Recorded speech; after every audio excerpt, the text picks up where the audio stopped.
ფუნდამენტური განსხვავებაა ჩვენსა და სხვა ოპოზიციურ პარტიებს შორის. სულ სხვადასხვანაირად წარმოგვიდგენია, როგორ უნდა გაუმჯობესდეს და შეიცვალოს საქართველოს სიტუაცია, როგორ უნდა გადარჩეს საქართველოს.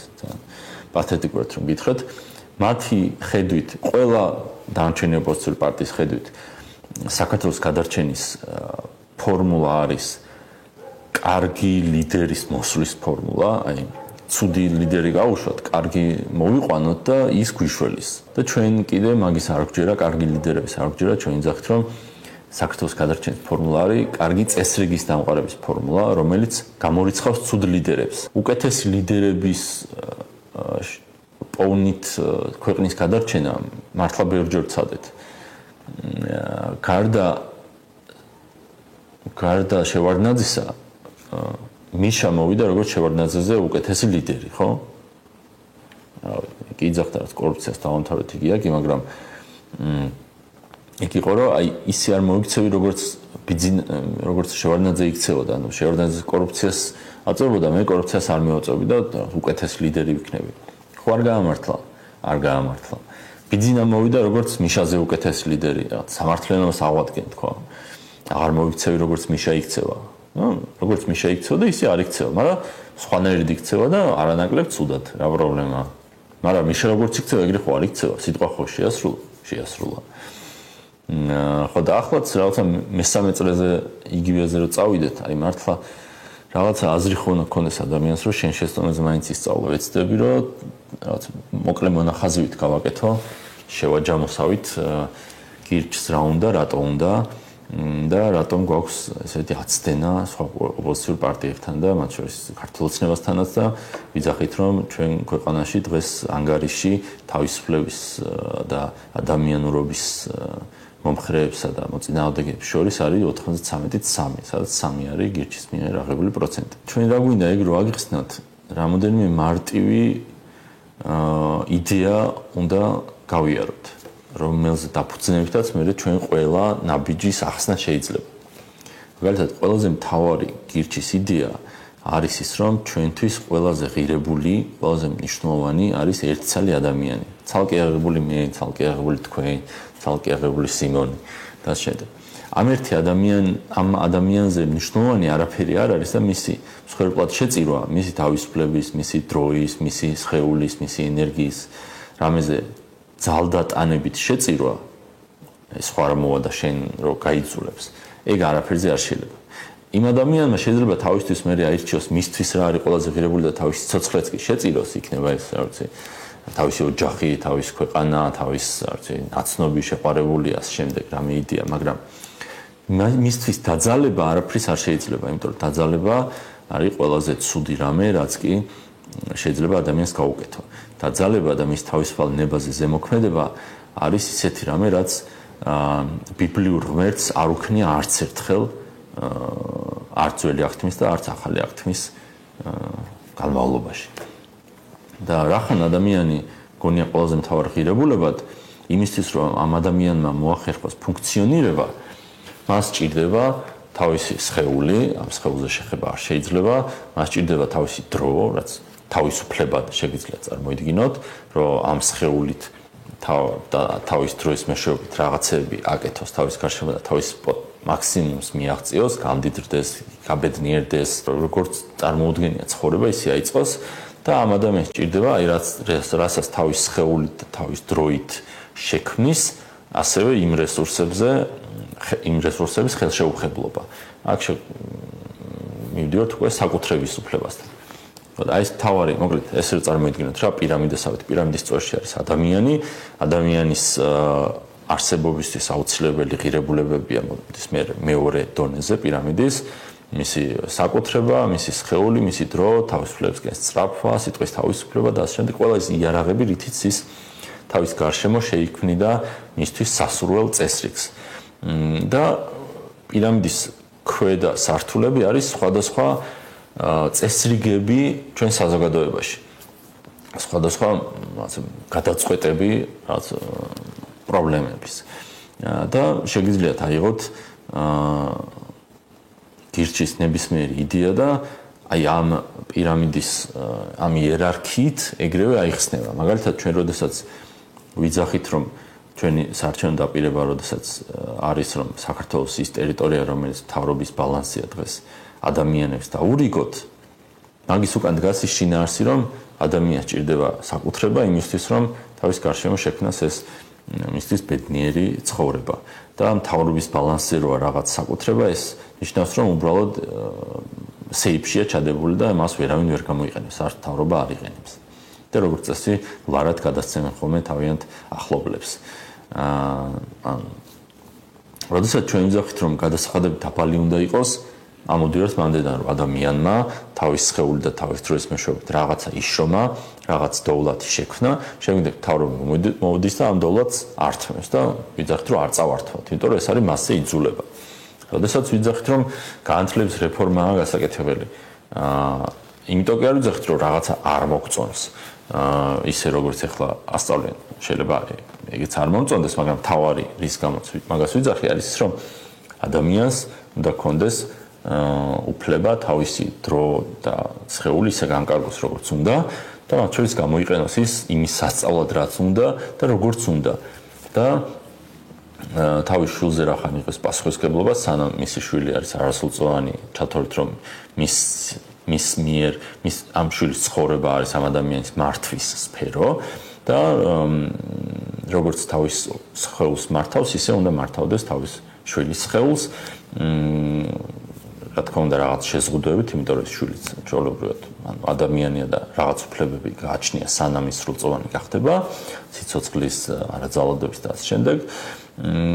და როდესაც აქაც შემოდის სახელმწიფო და გეუბნება, რომ შენმა შვილმა აუცილებლად ასე უნდა ისწავლოს და ისე არ უნდა ისწავლოს, ესეც ძალადობა გონია და აი ჩვენი მთავარი პრინციპებიდან ამოდის, როდესაც ჩვენ განათლების რეფორმას ვიძახით. როდესაც ჩვენ სავალდებულო ჯარის წინააღმდეგ ვიბრძვით. იმიტომ კი არ ვიბრძვით, რომ ვიღაც რო იძახის, რომ ჯარის დასუსტება უნდა გირჩს და რაღაცა ეგენი პაციფისტები არიან, პირიქით ჩვენ იარაღის ტარების მომხრები ვართ, ისევ მაგ არგუმენტით, რომ ადამიანს უნდა კონდეს უფლება თავის სხეული დაიცვას. და ისევ ადამიანის ხელშეუხებლობაზე მივიდივართ და მის ღირებულებაზე. ჯარზეც იგივეა, ძალით არ გვინდა ადამიანს დავაძალოთ, წავიდეს და სადღაც იმსახუროს მისი ნების საწინააღმდეგოდ. ერთი რომ ეს არის მასზე ძალადობა და რაც ჩვენთვის მიუღებელია, ქრისტიანულად და ბიბლიურადაც მიუღებელია და მეორე, როდესაც ესე ძალით ყავს ვიღაც წაყვანილი, იმ ძალით ჯარისკაცის ღირებულება თავის ნებით წასულ ჯარისკაცთან შედარებით არის რავი, როგორ გითხრათ, 300 სპარტელზე ფილმი ხო გაქვთ ნანახი.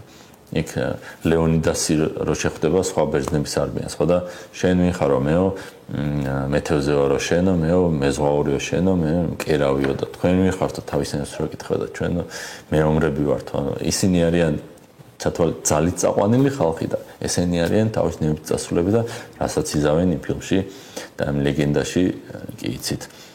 როდესაც ჩვენ ნარკოპოლიტიკაზე ვსაუბრობთ და ვიძახით, რომ ადამიანის სხეული მისია და არ შეიძლება სახელმწიფო ერეოდეს და რაღაც ნივთიერების მოხმარების გამო ციხეში სვამდეს, ისევ ამ ღირებულებიდან ამოვდივართ, რომ ადამიანი ხელშეუხებელია, თუ სხვას არ აზიანებს, თავარი პრინციპი, ისევ როგორც ხელშეუხებელია ერთი ადამიანი, ზუსტად ისევ ხელშეუხებელია მეორეც. და როდესაც ორი ერთმანეთთან კონტაქტში შედის, მათ შორის ძალადობაც უნდა გამოირიცხოს. და რაც არაძალადობრივია, რითაც ისინი ერთმანეთზე ფიზიკურად არ ძალადობენ, ის ყველაფერი არის ის სფერო, რომელშიც სახელმწიფო არ უნდა ერეოდეს. ნარკოპოლიტიკაზეც მაგ პრინციპიდან ამოვდივართ, რომ ადამიანი ხელშეუხებელია, მისი თავისუფლება, სიცოცხლის სხეული ხელშეუხებელია, ამ სხეულში რა შეიყვანს, მთავრობის საქმე არ არის და ამის გამო ლაპარაკობთ ხოლმე ჩვენ ამდენს ნარკოპოლიტიკაზე და არა იმის გამო, რომ ქართველებს განარკომანება გვინდა, ან რამე ნარკოტიკი კარგიაო, მაგას ვიძახით, რაც სისულელეა. როდესაც თვითმმართველობაზე საუბრობთ, როდესაც ოჯახის ავტონომიაზე საუბრობთ, ისევ მანდედან ამოვდივართ, ადამიანი უნდა წყვეტდეს თავის გარშემო თვითონ ვისთანაც ერთად შეთანხმდება რა წესრიგზე, ის როგორი წესრიგი უნდა იყოს და მაშინ არ უნდა კონდეს სახელმწიფოს ჩარევის უფლება. და მოკლედ რომ შევაჯამოთ, სწორედ იმიტომ რომ ადამიანი არის დამოუკიდებელი ინდივიდი, რომელიც არის შექმნილი ღმერთის ხატად, მის თავისუფალ ნებაში, მის სიცოცხლეში, მის საკუთრებაში არავინ არ უნდა ერეოდეს. სწორედ ამიტომ ვემხრობით პატარა სახელმწიფოს იდეას, ნაკლები გადასახადების იდეას, ნებაყოფლობითი ჯარის იდეას, არჩევითი მოსამართლეების იდეას, არჩევითი შერიფების იდეას, ანუ ეგ ყველაფერი არის ამომავალი იმ თავარი პოსტულატიდან, რომელიც წეღან გითხარით და არა პირიქით.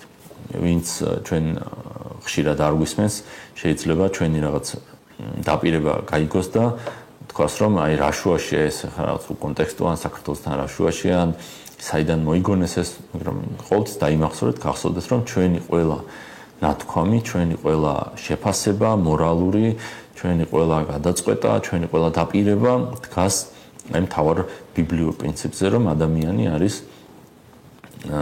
ღმერთის ხატად შექმნილი, ადამიანი არის ყველაზე ღირებული რამ დედამიწაზე, თუ კი რამე შეიძლება ღირებულება ქონდეს, არის ადამიანი, იმიტომ რომ ღირებულება სუბიექტური ცნებაა და ის რაც ობიექტურად ჰაერში არ არსებობს, ადამიანები რო არ არსებობდნენ დედამიწაზე, არაფერს ღირებულება არ ექნებოდა. იმიტომ რომ ადამიანები ვანიჭებთ რაიმეებს ღირებულებას. და რახან ადამიანი ასეთი მნიშვნელოვანი რამაა და მის თავისუფალნებაში ღმერთი არასდროს არ ჩარეულა,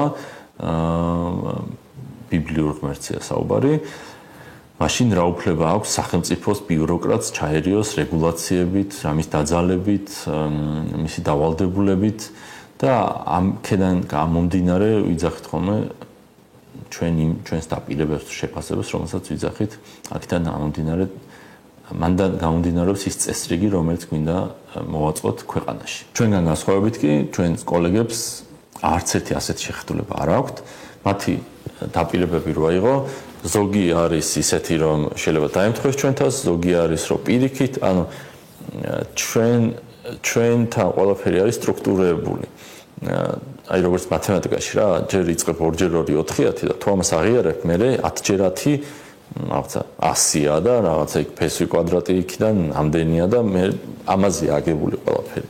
როდესაც ჩვენი კოლეგების მათემატიკაში რო გითხრათ, იქ ხან ბიოლოგია შემოდის, ხან რაღაცა, ხან 2 × 2 5-ია, როცა ჭირდებათ 4-ია და ასე შემდეგ.